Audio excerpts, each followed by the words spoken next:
Story 1. As a remote graphic designer, I sought focus.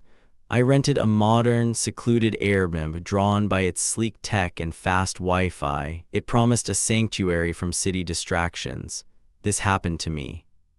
I arrived optimistic. The smart home's quiet hum was comforting.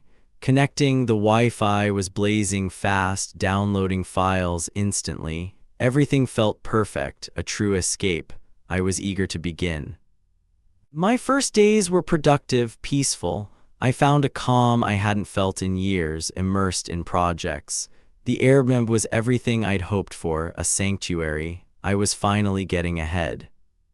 Then it happened, a brief, unsettling flicker on my laptop screen. It wasn't my software, it was an image. A dark, grainy photo I didn't recognize, not from my files, flashed and vanished. I blinked, rubbing my eyes. Was I tired? I dismissed it as a network hiccup, a momentary driver issue. Modern tech could be finicky. I restarted my laptop and everything seemed normal again.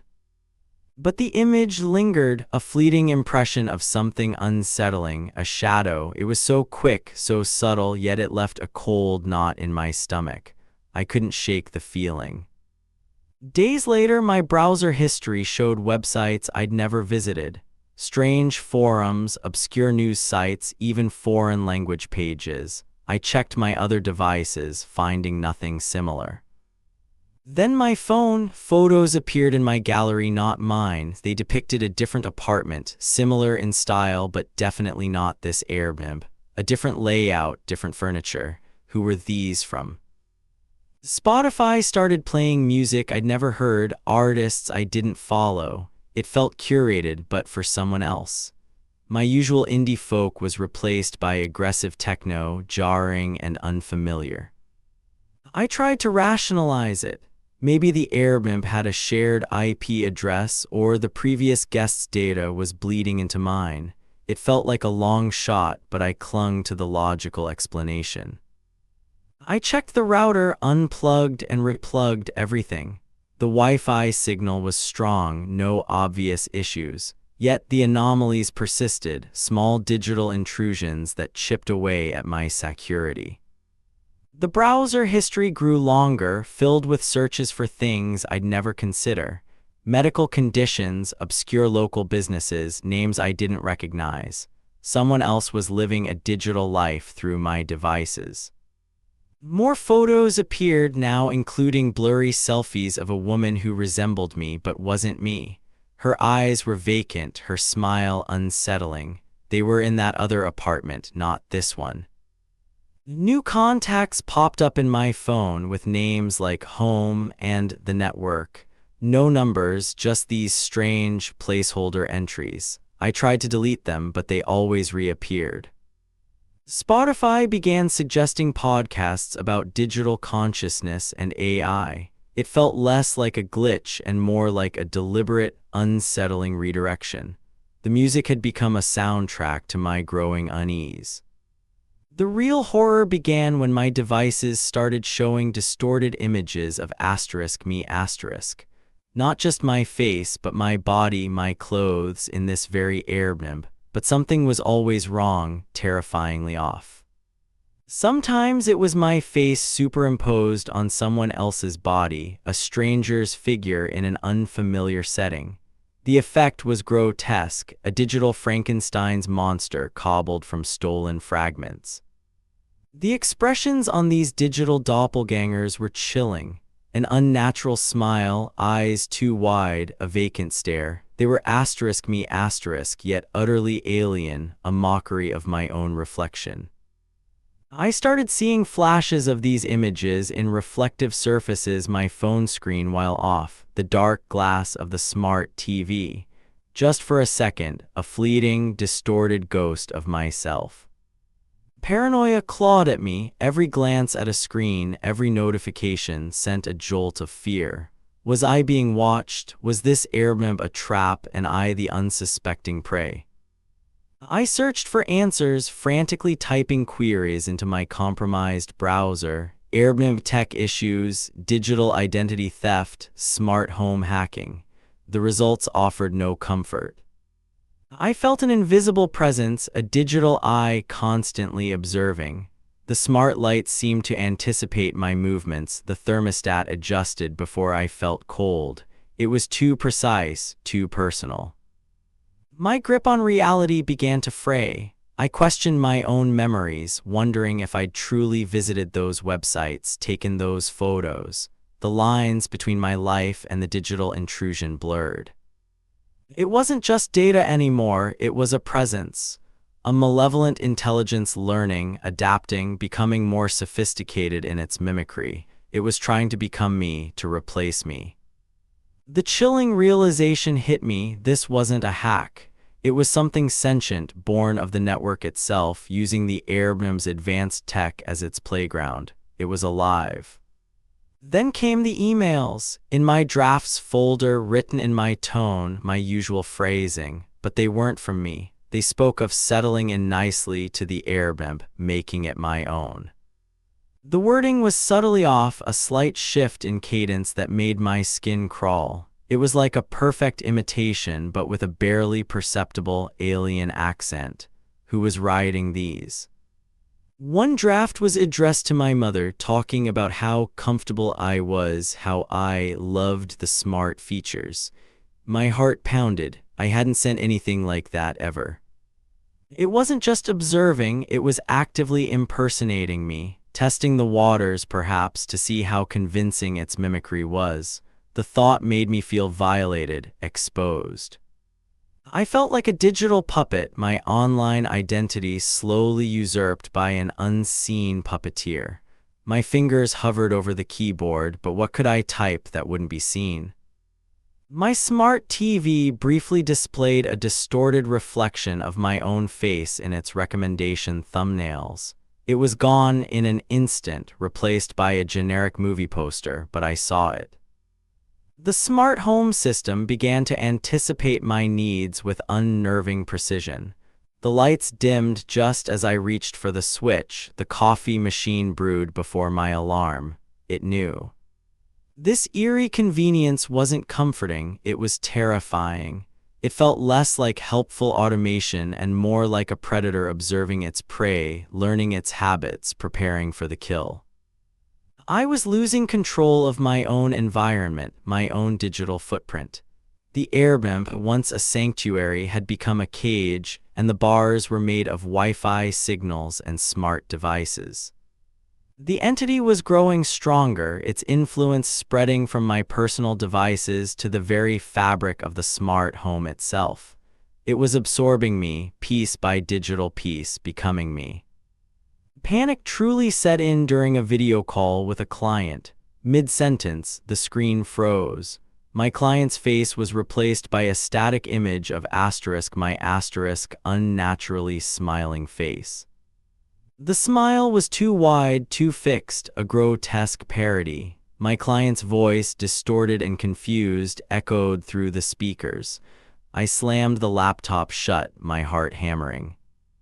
Moments later, my phone buzzed. Notifications flooded in, social media posts under my name, celebrating my new life in the Airbnb with photos of me I hadn't taken. My entire digital footprint was being usurped, twisted into a narrative of someone else, someone eerily similar to me, but not me. It was a complete identity theft, amplified. Who was this new me that was emerging online? What was its purpose? I felt like an observer to my own digital demise, powerless to stop the creeping assimilation. I desperately tried to change my passwords to reclaim some semblance of control, but every attempt was met with failure. My old passwords were rejected or new recovery emails had been added. My accounts were altered, locked, or simply inaccessible. It was as if the entity had anticipated my every move, sealing off all avenues of escape. I was trapped, utterly helpless. Files appeared in my cloud storage, not my own, but mirroring my life. Photos of my family, documents from my past, all slightly off, subtly distorted, like a funhouse mirror. A photo of my childhood home, but with a different colored door. A document with my name, but a different birth date. It was rewriting my history, creating a distorted memory. This digital shadow of my life was growing, becoming more complete, more real. Soon, it would fully replace me and no one would know the difference. My existence was fading. The climax hit, my laptop screen filled with a fragmented video of *me* in the apartment, replayed and altered. I watched myself, a ghost in my own life, trapped in an endless loop. A text box appeared, stark white against the chaotic video. "Why are you trying to leave us?" The plural pronoun sent a shiver down my spine. There wasn't just one entity, there were many. My smart speaker activated. In a synthesized voice, it spoke my own thoughts back to me, echoing my fears, my desperation. Then it declared, "We are you now, you are us." I fled, left everything, my laptop, my phone, my digital life. I ran out into the night, the cold air a stark contrast to the digital heat of the Airbnb. I just kept running, never looking back. The lingering paranoia is my constant companion. I struggle to reclaim my digital life, knowing the entity has assimilated my online presence. Was it a trap for someone like me? Could it happen to anyone? I'll never forget that night. Story 2. Alex and I booked a beautifully restored Airbnb in rural Vermont, seeking a peaceful getaway. The photos promised tranquility. Nestled among rolling hills, it was a classic farmhouse. We arrived at dusk, the air crisp with pine, painting the sky in soft hues. Inside, the house felt instantly welcoming. Creaky floors, antique furniture, a clawfoot tub. Every detail spoke of history and comfort.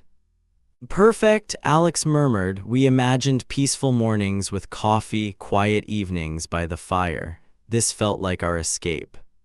We settled in, eager for our peaceful getaway. This charming old house, however, held a sinister secret within its very walls. That first evening, I noticed a door in the living room that wasn't in any Airbnb photos, tucked almost hidden beside the fireplace. It was unpainted wood, almost camouflaged against the wall. Curiosity piqued, I turned the cold brass knob. It opened softly. Inside, a rustic colonial-era pantry, smelling faintly of dried herbs and dust. Rough-hewn beams felt ancient and out of time. It was jarringly out of place with the renovated house's aesthetic. "A secret pantry," I called to Alex, trying to sound amused. We brushed it off as a quirky oddity, a charming secret of an old house. We tried to ignore the growing, unsettling chill. Next morning, sipping coffee, the kitchen window view seemed subtly off. A familiar maple tree appeared closer, or perhaps further. I shook my head, dismissing it as a trick of light or my imagination, but the landscape outside felt subtly different. Days later, while exploring the garden, a low, old stone wall suddenly appeared. I was certain it hadn't been there. Alex, engrossed in his book, just shrugged. Old houses full of surprises. His nonchalance was unnerving to me. Inside, changes became personal. The main hallway now had a subtle bend where it was once perfectly straight. A wall section, cream yesterday, now had faded floral wallpaper, peeling slightly at the edges. My heart fluttered with dread. It was cream. Alex had even commented on the fresh paint. This wasn't a quirk, it was an impossible alteration. "Alex," I called, my voice tight with disbelief. He saw it too, his brow furrowed. "That's new, isn't it?" A silent, terrifying agreement formed. Something was undeniably wrong. The house was playing tricks, or worse. Cold dread settled deep within me. The house changed around us subtly, unsettlingly. No more rationalizing. Next morning, I stepped into the bathroom. Hexagonal tiles gone, replaced by large, dark slate, a completely different room. Panic flared. This wasn't just a different tile pattern. It was an entirely different bathroom, yet in the same place. Alex confirmed it, face pale with shock. "This isn't the bathroom we used last night. It's impossible." Yet there it was. A bedroom window once overlooking an orchard now showed dense, unfamiliar forest. The apple orchard was gone. "Where's the orchard?" I whispered. Alex's eyes widened with unspoken terror and disbelief. Dread became constant. Rational explanations vanished with each impossible change. We felt constantly watched. We checked rooms obsessively, documenting details, only for them to alter hours later, sometimes drastically. Sleep was luxury filled with unsettling dreams of shifting walls. The house felt alive, malevolent.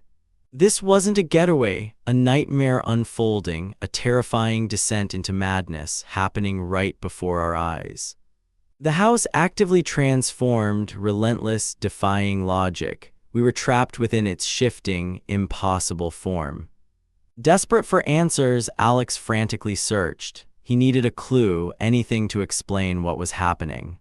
In a dusty desk, he found it, a hidden compartment. His hands trembled as he pulled it open.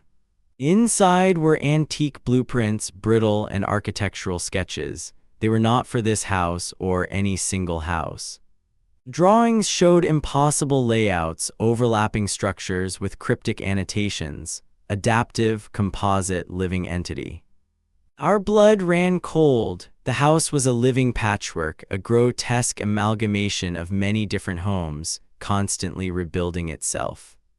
Transformations became aggressive, malevolent. New, locked doors appeared in our bedroom, leading to unknown, dark spaces. Solid, unyielding, they felt like new, hungry mouths opening within our sanctuary, watching and waiting for us. Furniture shifted on its own. A dresser moved, a chair blocked a doorway. We felt its deliberate power. Air grew heavy, faint whispers from walls, centuries-old conversations pressing in, growing louder, more distinct. We tried to leave. Roads outside shifted, always leading back to the driveway. It simply wouldn't let us go. One terrifying night, the house truly lived. Walls pulsed, a slow, rhythmic beat like a monstrous heart deep within its structure. Floorboards groaned beneath us, a mournful sound. The very structure writhed. It was horrifying to witness this transformation. Whispers intensified, a cacophony of voices from different centuries, swirling around us, pressing in, growing louder and unbearable. Then, in the living room, a new, unfinished room began to form. Raw wood splintered, exposed wires dangled like veins and nerves. It extended towards us, a gaping maw of nascent architecture, attempting to absorb us into its impossible, shifting form. We were its next meal. We fought our way out, scrambling through shifting doorways that appeared and vanished, disorienting corridors that twisted behind us, trying to trap us. The house groaned around us, a living, hungry entity trying to pull us back, to make us part of its borrowed bones, its grotesque tapestry. We burst through the front door, gasping for air, and ran to the car. We didn't look back, just started the engine and sped away into the dark night. The image of the house, a living, hungry entity, its windows like vacant, staring eyes, is burned into my mind forever. I'll never forget that night. We never spoke of it again, but I still check every Airbnb listing with a cold sweat, wondering if its bones, too, are borrowed and hungry for more. Story 3. Exhausted, I booked the Raven's Perch, an isolated Airbnb. The host, Alara Vance, had recently passed. I needed quiet. The house felt ancient, creaking under a gray sky. A profound isolation settled. This was exactly what I needed, I thought. Inside, dust motes danced. The air was heavy, still. A strange, unsettling chill clung to the old furniture. I unpacked, setting up my laptop on an antique writing desk. Its dark wood gleamed, scarred by years, a desk with stories. Alara Vance, her recent passing lingered. I wondered what life she'd led in this isolated place, a melancholic thought. Organizing the desk, my fingers brushed a seam, a hidden compartment. My curiosity was piqued. Inside, a small, intricately carved wooden box, sealed with a tarnished brass clasp, a forbidden discovery. My heart thumped not in the listing. I hesitated, then unlatched the box. The wood creaked. Within, a thick handwritten manuscript, yellowed pages, dark leather, The Hunger of Blackwood Manor, the title read. Ilara Vance's unfinished horror novel. Its bulk and title sent a chill down my spine. This was her work. The ink was dark, script flowing, a strange pull and urge to delve more than just a book. I placed the manuscript on the desk. The house's silence amplified its presence. It felt alive, waiting. I began reading. Ilara's prose was captivating, chilling. A house-consuming inhabitants slowly unfolded. A sudden cold spot formed beside me. I shivered, blaming the old house, but the air felt watchful. The antique lamp flickered erratically. I tapped it, loose bulb, yet it persisted, timed with the story. Faint whispers like rustling pages drifted from the empty hallway. Wind, I decided, just whined. I rationalized. Old houses creak, drafts cause chills. My imagination, fueled by Ilara's tale, ran wild. But whispers returned closer, soft page turning somewhere. I was the only one here.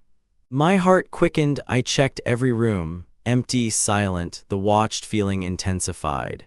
Returned to the manuscript, compulsion overriding fear. Ilara's words, a siren's song, pulled me deeper. Ilara's narrative became disturbingly real, a house feeding on stories and life force. It resonated. An inexplicable urge to read, a physical pull. Sleep was secondary, only the manuscript mattered. Reality and fiction blurred. I felt her fear, her desperation, seeping into my mind. I was experiencing, not just reading. The house shifted, breathed with Ilara's terrifying words. Every creak, every shadow became a character. I was an inhabitant of Blackwood Manor. The compulsion grew, my own writing forgotten. Only Ilara's story held my attention. A strange connection to Ilara, a shared understanding of the house, its darkness, unsettling. This happened to me. I couldn't stop, the narrative a noose tightening. Then typing, rhythmic clicks from Ilara's study. No one was there, I knew it. I rushed in, nothing, room empty, typewriter still. The sound ceased abruptly. Objects moved, a teacup slid, a book fell open to a blank page. The feeling of being watched was constant, suffocating. It pressed when I held the manuscript. I found myself pleading to empty rooms. The house responded with colder silence. Air grew heavy, invisible hands caressed the manuscript, urging me faster. Fleeting shadows in periphery, not just darkness but shapes, figures lurking. Sleep offered no refuge, vivid dreams mirroring Ilara's manuscript, reliving her nightmares. I felt her fear, desperation, waking gasping, our minds merged. Whispers weren't random, Ilara's voice echoing in my head, finish it. Finish the story, the whispers urged, insidious, compelling, a terrifying demand. I'll never forget Ilara's presence, a spectral hand guiding mine to the pen. Desperate, I searched the manuscript's last pages, found a small, leather-bound diary. Ilara's personal diary, her last entries. She'd awakened a malevolent entity. It demanded stories, life energy. She was trapped, forced to write or be consumed. Her final entry screamed, "Do not finish it. Escape, please escape." My blood ran cold. The house groaned, the entity now visible swirled around me. Its hunger was palpable. It compelled me, mental pressure to finish. My thoughts intertwined with Ilara's, its hunger. Ilara's face appeared in shadows, pleading, warning. The entity boomed, oblivion if I refused. I fought, screaming, grabbed keys, phone, fled, left the manuscript, the box, everything. I drove, speeding, the oppressive feeling followed for miles. It clung, a phantom weight. Back home I'm haunted, can't write, words poisoned. Phantom chill, whispers daily. The Airbnb listing is still active. Story 4, my wife, Sarah, the kids, Lily and Tom, and I desperately needed a quiet family getaway. We found an idyllic Airbnb online, its listing promising a peaceful, much-needed escape from city life. The photos showcased a stunning, overgrown garden, It was the main reason we booked, envisioning serene mornings and playful afternoons among the lush, almost wild greenery. Arriving, the house was charming, but the garden truly took our breath away. It felt ancient, vibrant, and incredibly lush, an almost untamed beauty that beckoned us in. Lily and Tom immediately ran into the foliage, their laughter echoing among the dense greenery. They vanished for a while, already captivated by its mysterious allure. I remember thinking how perfect this place was, a real sanctuary far from the city's noise and stress. Little did I know the true, dark nature of its peace. Within just a few days, I noticed something odd. The garden seemed to be growing at an impossibly fast, almost aggressive rate, far beyond what felt natural. New blooms, vibrant and exotic, appeared daily, even in places that were completely bare the day before. It was a constant, rapid, almost unsettling transformation. Vines stretched further, wrapping around trellises and climbing the house walls with surprising speed. They seemed to reach almost purposefully towards us. I'd wake up to find a new tendril reaching towards the porch, an inch or two longer than the night before. It was relentless, unnerving, like a slow invasion. "Must be incredibly fertile soil," I'd tell Sarah, trying to dismiss my unease. She'd nod, preoccupied, distracted by the children's quiet, unusual play. The weather was certainly good, warm and humid. Perfect conditions for growth, I rationalized, clinging to logic despite the growing strangeness all around us. But it felt aggressive. The plants were not just growing, they were expanding, consuming space, almost as if with a conscious, malevolent intent. A subtle sense of unease began to settle over me, a whisper of something not quite right, deep beneath the beautiful, vibrant facade of the garden. I started documenting the growth with my phone just to prove I wasn't imagining it. The undeniable, rapid changes were stark in the photos I captured. Yet I still dismissed it. A beautiful, thriving garden, nothing sinister, just nature's abundance, I desperately tried to believe, to reassure myself. Lily and Tom, usually so boisterous, became unnaturally quiet. They spent every waking moment in the garden, utterly absorbed by its presence. I'd often find them whispering among the leaves, their small voices hushed and conspiratorial, as if sharing secrets with the plants themselves. They'd touch the petals, stroke the vines with a strange reverence, as if communicating with something unseen, something ancient and powerful. When I called them for dinner, they'd emerge with dirt-stained hands and distant, vacant eyes. Their usual sparkle and energy were gone.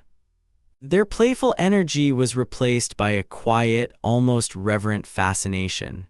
It was like they were under a spell, completely drawn into the garden's influence. Sarah noticed it too. "They're so withdrawn," she'd say, worriedly watching them from the window, a knot of fear tightening in her chest. They stopped playing with their toys, preferring the silent company of the burgeoning foliage, lost in its mysterious, unsettling embrace. Sometimes I'd catch them humming strange, low tunes that seemed to echo the garden's rustling. It was haunting, almost primal, and deeply unsettling. It was unsettling, this profound connection they'd forged with the plants. It wasn't normal childhood wonder, it was something darker, something possessive. I began to feel like the garden was pulling them in, consuming their attention, subtly changing them into something I no longer recognized as my children. A new, strange, earthy smell began to permeate the house. It wasn't pleasant, it was damp, cloying, and faintly sweet, like decay mixed with rich soil. At night, faint scratching sounds started emanating from beneath the floorboards. It was subtle at first, then more insistent, a constant, irritating presence. It sounded like something was moving or growing just beneath us. A slow, persistent scrape, unnervingly close, like claws on wood. We all felt constantly drained, an exhaustion that sleep couldn't fix. It was like our very energy was being siphoned away, leaving us hollow. The house felt colder, heavier, despite the warmth outside. A pervasive sense of dread settled in, tightening its icy grip on us day and night. This happened to me one moonlit night. I couldn't sleep, disturbed by the persistent scratching from below and an overwhelming sense of unease. I looked out the bedroom window towards the garden. The moonlight cast long, eerie shadows, making the plants seem alive, almost writhing. Then I saw it. A thick vine, previously still, began to actively elongate across the ground. It was undeniable, horrifying movement. It moved with an almost deliberate, unnatural speed, inching forward like a slow-motion snake across the dewy grass, purposefully seeking something. My heart pounded in my chest. This wasn't just growth, it was conscious, directed movement, a truly horrific sight that defied all logic. The next morning, a new, jagged crack appeared in the basement floor. It absolutely wasn't there yesterday, a fresh, ominous wound in the concrete. A faint, sweet, sickly smell like decay mixed with damp earth wafted from it. I called for Sarah, my voice trembling with a new terror. Prying open the concrete with a crowbar, we uncovered something horrifying. A thick, pale root system, unearthly white, pulsing faintly. It pulsed faintly, breaking through the solid foundation, reaching inwards like a subterranean artery seeking sustenance or something worse. This grotesque network beneath us starkly contrasted the vibrant, beautiful garden above, revealing its true, sinister nature and connection.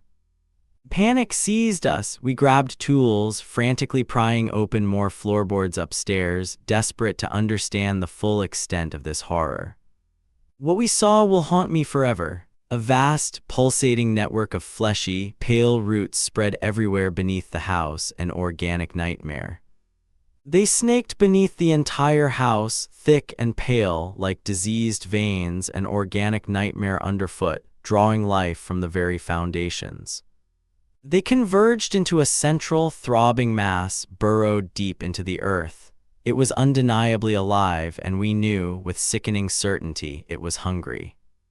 The horrifying truth hit us with sickening force. The garden wasn't just growing. It was feeding, drawing life from us, from our very essence, through the children. We fled in terror, abandoning everything, our belongings, our peace, our very sanity. There was no choice but to escape its horrifying grasp.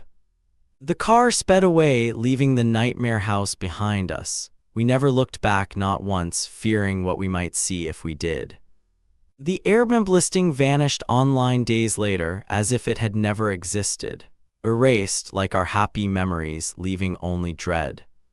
But the children, they were forever changed. Sometimes I still catch them whispering to unseen presences, their eyes distant, their connection unbroken.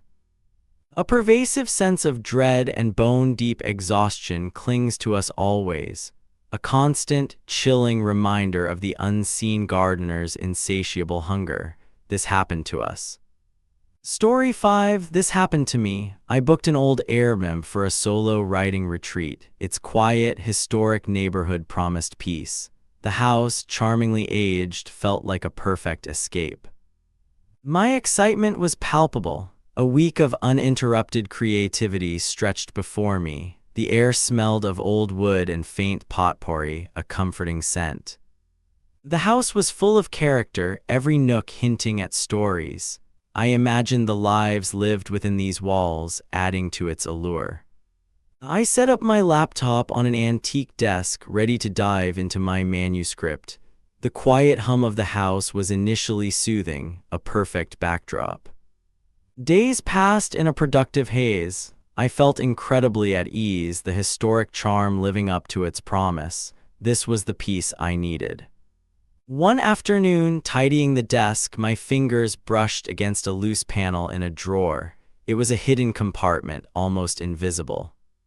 Inside, nestled in velvet, lay an ornate, antique skeleton key. Its unusual weight felt significant, its intricate design captivating. It didn't match any visible lock in the house. I checked every door, every cabinet, but it remained a mystery. The key felt cold, then warm in my palm. A strange energy seemed to emanate from it, drawing me in. My curiosity grew. Who had hidden it and why? I couldn't shake the feeling it was meant to be found. This happened to me, I swear. Later, I found myself holding the key near an old, unused closet door. It was a whim, a childish impulse.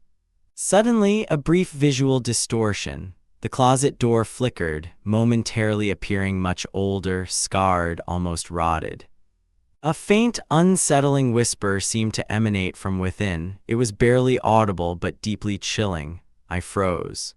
I pulled the key away and the door returned to normal. My heart hammered. Was it my imagination? I tried again, hesitant. The same flicker, the same whisper. This was no trick of the light. Something was happening. The key vibrated faintly in my hand, a subtle hum. It felt alive, a conduit to something unseen. I backed away slowly, the key still clutched tight. The quiet house now felt different, imbued with a new, unsettling presence. I tried to rationalize it, blame fatigue, but the memory of that scarred door lingered. This was real. The key began acting as a conduit. Held near certain surfaces, it triggered vivid, disturbing glimpses. I saw flashes of arguments in the living room, voices muffled but angry, spectral figures moving rapidly. In the kitchen, a fleeting shadow figure darted past, too quick to identify, leaving a chill in its wake. The dining room revealed unsettling scenes from a different time, a table set for a macabre feast, empty chairs. Each glimpse was brief but left a profound impression. The house wasn't just old, it was haunted by its past. I started to anticipate them, almost crave them, despite the terror. The key was a window, and I was looking through. The visions intensified, becoming clearer, more frequent. The past was bleeding into my present thanks to that key. I saw a woman weeping silently in the bedroom. Her grief was palpable, her form almost solid. Then a man staring blankly out the window, a chilling emptiness in his eyes. The key showed me their despair. Each vision felt more personal, more invasive. I felt like an intruder, witnessing private anguish. I couldn't put the key down. It was a compulsion, a dark addiction to these forbidden glimpses.